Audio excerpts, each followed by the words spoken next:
Trump just pissed off richest man in America with a big humiliating boot in the behind. One of the reasons an overwhelming amount of Americans pick Donald Trump as our next president is because he makes no apologies for the things he says and does no matter who it offends. After 8 years of lame duck leadership, it's refreshing to have a powerhouse in the White House and incredibly satisfying when he pisses off rich people who have gotten a little too comfortable and think they have all the control and don't like the fact that Trump is in charge now. When you're as rich as Trump is and focused on making America great again, you don't care about other people's money who try to bribe you with it.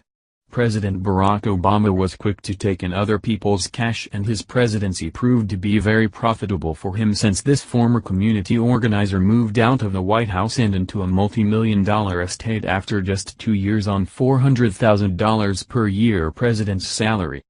The game has all changed with Trump in charge now, who stuck it to one of his biggest and richest detractors who showed up to his golf course and tried to throw his weight around and got humiliated with a painful boot in the behind.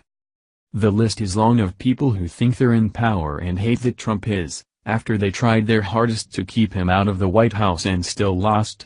Despite their best efforts and wads of cash to detract him from his goal, he won anyway and is laughing every day that he's still their president, especially now that he just got the opportunity to stick it to 2 men who led the charge against him, when they decided to spend the afternoon at Trump's private golf course in West Palm Beach, Florida, which has also been affectionately dubbed the Winter White House.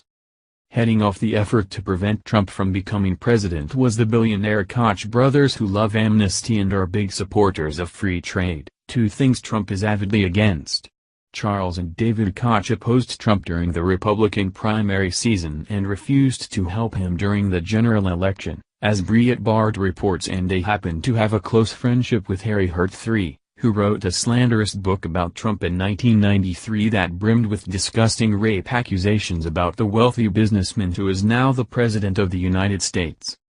Hoping to partake in a little rest and relaxation, David Koch and Hurt planned a day-long retreat at Trump's exclusive golf resort, which was suddenly cut short when Trump found out they were there.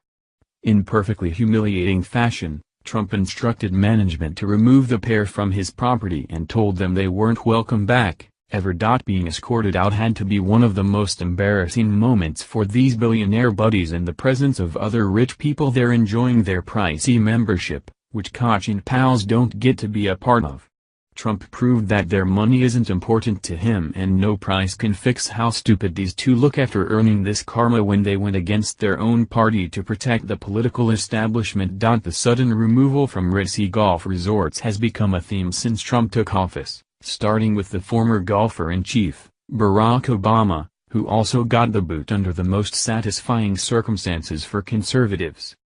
Prissy Holly previously reported on the humiliating event for Barack, who was ousted by other members who don't have to deal with him now that he's a private citizen. Throughout his presidency, the Rockville Woodmont Country Club has given Obama a membership at their prestigious club free of charge, waiving the insane $80,000 initiation fee and yearly membership dues of almost $10,000. But after Obama's recent disgusting treatment towards Israel with his backing of the United Nations plan to give Israeli land to Palestinian terrorists, many Jewish members are raising absolute hell, demanding that Obama be thrown the hell out of their club on his ear. In light of the votes at the UN and the Kerry speech and everything else, there's this major uproar with having him part of the club, and a significant portion of the club has opposed offering him membership, a source told the New York Post. Obama was looking to join the elite Woodmont Country Club in Maryland as a private citizen, but was swiftly denied access by members of the mostly Jewish club, where many insisted that he deserved to be snubbed for not blocking an anti-Israel vote at the United Nations. It's the perfect dose of karma this arrogant man had coming, since he loves himself as much as he loves golf and got shot in the gut with this brutal reality check.